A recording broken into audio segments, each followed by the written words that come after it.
everyone, it's Madeleine here for another episode of the Woman Fully Alive podcast.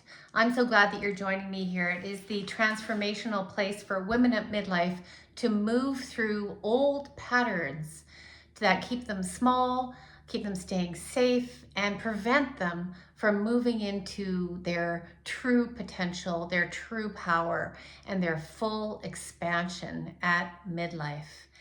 So today what I want to talk about is something that comes up a lot, but it's absolutely necessary to move through, to understand, and to stop repeating this pattern.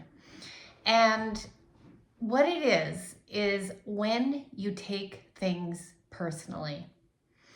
So this might seem like, well, some people say hurtful things, and so of course I'm going to take it personally.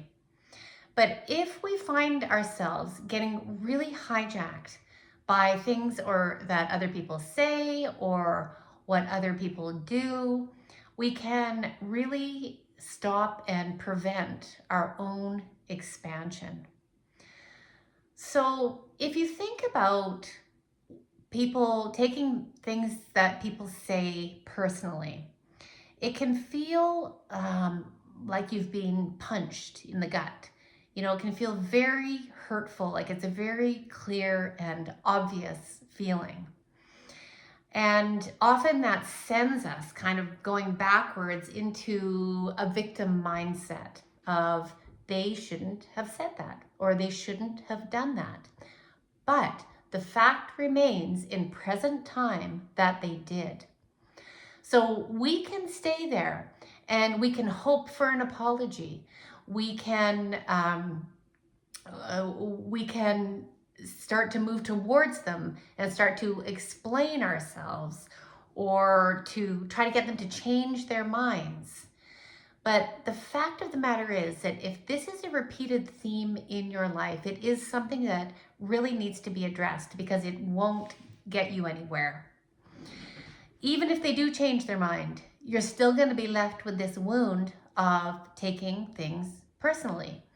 And it is one of these aspects of the wounded feminine energy that I talk about a lot. And it's from our good girl, from our little girl programming. And so often, I'll talk to very professional women who are doctors or lawyers, and they're spending a lot of their time and energy trying to please everyone because it's a preventative method. If somebody does something where they're not happy and they say something hurtful or what can be perceived as criticism, it lands very, very deeply inside their body and really sets them off course. It really discombobulates them. So if you just step back for a moment and think about taking things personally as like the leaf on the tree. So it's very obvious, you can see it, it's above ground, and it's visible. But if you follow that leaf back down through the tree, through the trunk of the tree, down into the roots, into the ground, you are going to find a childhood wound somewhere. So it could be, a childhood trauma where you were looking for, as children, all children do, we have to take our cues from the outside. So you could have been looking for validation, looking for approval for your worth from the outside, and maybe someone really did harshly criticize you. Maybe not just once, but maybe quite a few times. Or you got into a place of people pleasing a lot of the time. So keeping other people happy so that you could avoid criticism. The other behavior that you might see coming out is the fixer or the rescuer.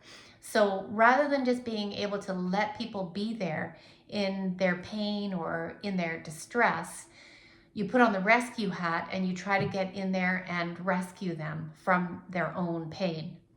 Now, rescuing is only for people who are drowning. And anything outside of that, or any life-threatening situation, obviously you're going to jump in and rescue them, or you're going to rescue a young child. But if we're talking about other adults or grown children, they are powerful in themselves to be able to move through their own pain, their own difficult emotions. So the other thing where rescuing goes wrong is if it puts you in a very vulnerable one down position, in that you are vulnerable to what these people say, such as, you didn't help me, or, that's a stupid thing to say, or, why did you say that? And it can land very, very deeply because we take that role of rescuer so seriously. So taking things personally can lead us down all kinds of rabbit holes. So really what you want to do is drill down to where were you the rescuer? Where were you hurt when you were looking for validation or approval? And you may find one situation and just journal about it. Journal about it and allow yourself to go there.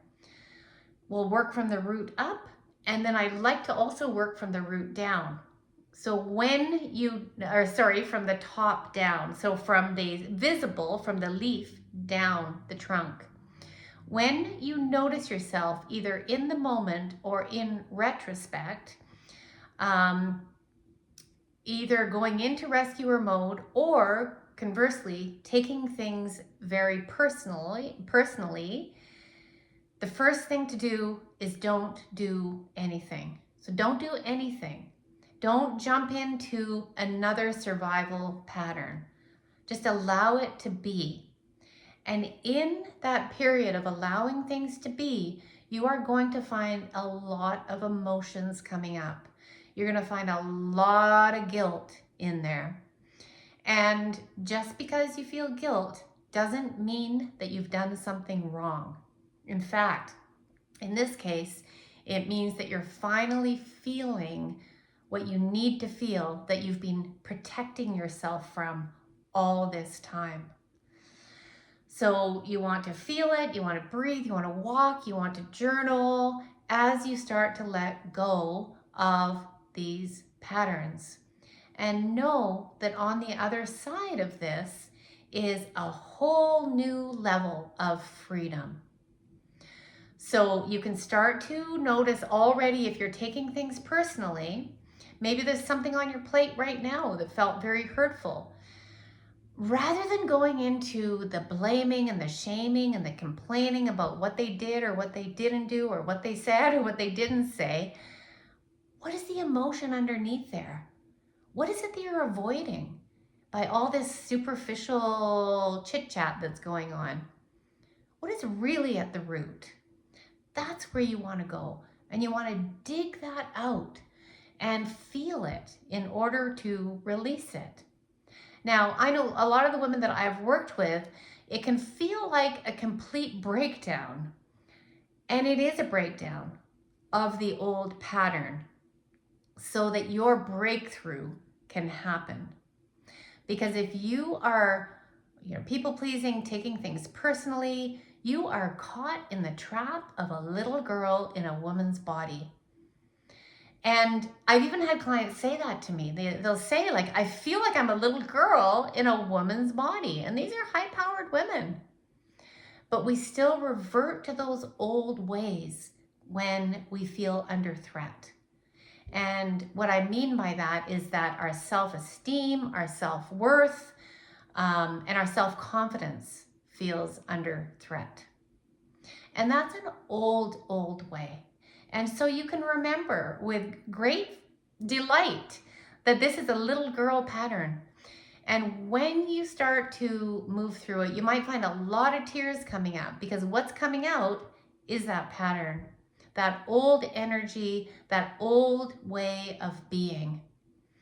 And I invite you to cry for as long as you can. Just really let it go, because you have to let yourself fall apart to put yourself back together again. This is such a powerful practice. And just remember that for as long as you're going through this journey of life on this planet, taking things personally, you're never going to get to where you want to go. There's too many landmines in the way of other people's voices and opinions, other people's comments on Facebook. You can't take that personally. And once you start the practice of moving through that, letting it go, it gets easier and easier and easier. And soon enough, you will find that it's just a new way of being, that, oh, they're doing them and I'm doing me. And it will no longer faze you. And this is a huge, huge step forward in your growth, in your expansion, and into the full expression of who you are in this world, who you have truly come to be. So I hope you've enjoyed this episode. If you did, you can hit like, you can subscribe to my channel so that you never miss an episode, because my mission is to help women at midlife really move through these patterns, to get unstuck so that they can move into the full potential of who they are and not be stuck in the old little girl patterns that we have been so conditioned by our culture and by our families to be. And it might not be as hard as your mind makes it out to be. So, and I'm here to give this message.